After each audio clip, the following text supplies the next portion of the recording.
Shabbat Shalom. One of my favorite films from last year, and this might be a surprise, and it's one of my most anticipated sequels of this year, is Wicked. Thank you.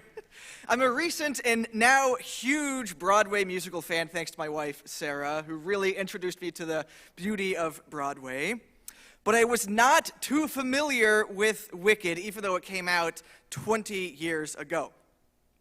I knew a couple of the popular songs, thank you.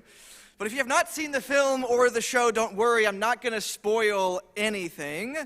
But I do want to share one powerful story from one of the breakout stars of the film, Marissa Bodie. She played the character of Nessa Rose, who has a physical disability and uses a wheelchair. Bodie became paralyzed at the age of 11 after a car accident. That same year, her mother surprised her with tickets to see Wicked on Broadway. In the Wheelchair Activist podcast, Bodie shared her excitement when she noticed the character of Nessa Rose using a wheelchair. She remembered during set break asking her mother if the actress actually used a wheelchair. Now fast forward to 2021 when Bodie auditioned to play Nessa Rose in the film adaptation, where she did land the role and became the first disabled person to play the role of Nessa Rose.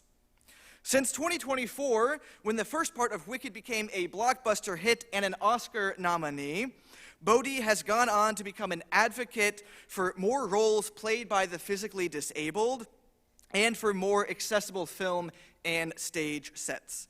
She has even advocated for a slight change in the second part of Wicked coming out later this year. So if you're familiar with the show, you might know what might change. If not, you'll find out this November.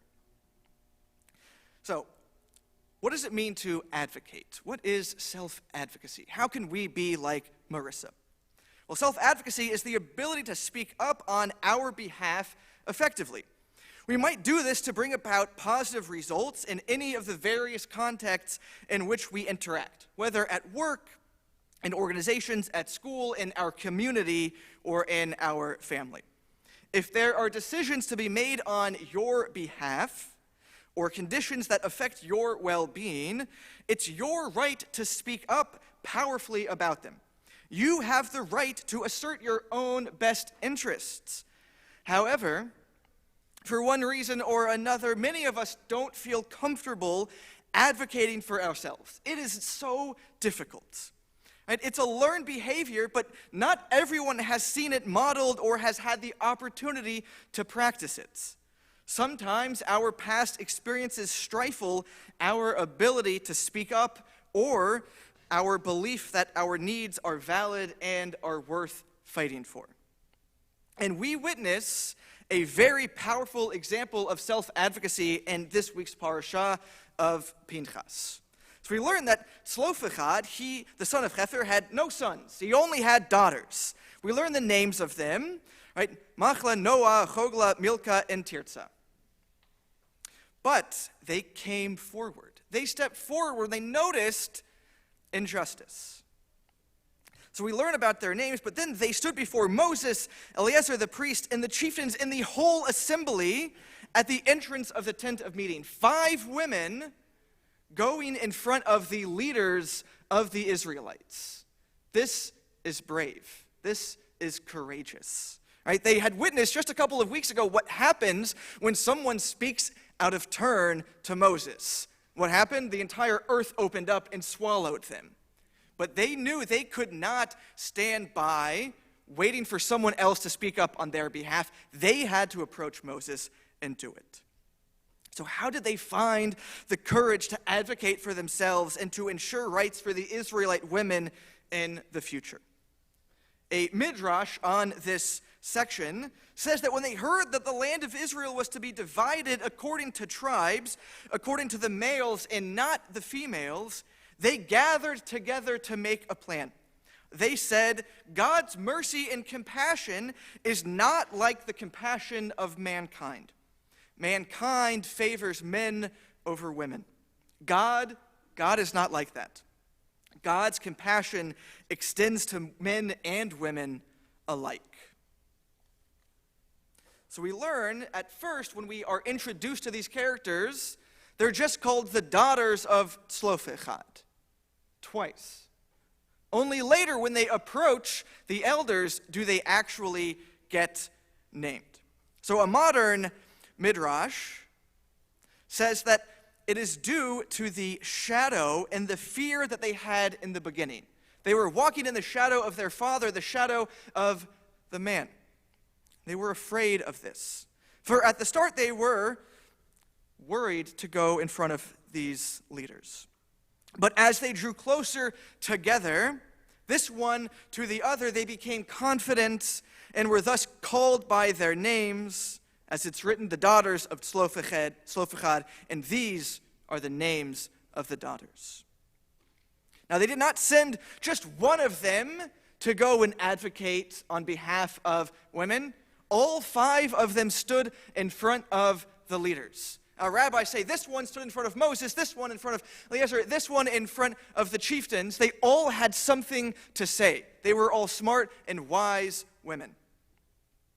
Another midrash says that they took turns speaking to Moses. The first one said, "Our father died in the wilderness." The second one said, "He was not part of the faction of Korach." The third said, "But he died in his own sin." The fourth said, "He had no sons." Finally, the 5th daughter, she said, "Well, why should our father's name be lost to his family just because he did not have sons?" They rationally approached Moses to claim their father's inheritance. Both their request and their presence are nothing short of iconic. Due to their sheer conviction and dedication, these sisters were able to step forward at a time when women did not do so, in order to acquire what was rightfully theirs. Advocacy is a powerful tool for change, enabling individuals and communities to address and rectify injustices. So how can we advocate for ourselves and for others? Well, it has 3 key elements. Number 1, understanding our needs. The daughters knew that there was a need for women to inherit just like the men did. Number 2, knowing what kind of support might help. Right? They gathered together at first before speaking. They had to support one another. And number 3, communicating those needs to others. Coming up with a plan and sharing that plan to those who can actually enact the change.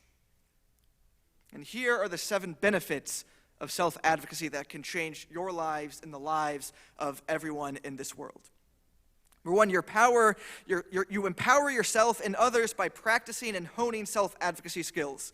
In doing so, you build a psychologically safe and inclusive environment where other people are more apt to share their ideas and flourish. You help others. Number 2, you take control of your own life. You set the boundaries and you make choices based on your values. You understand what matters most to you and why.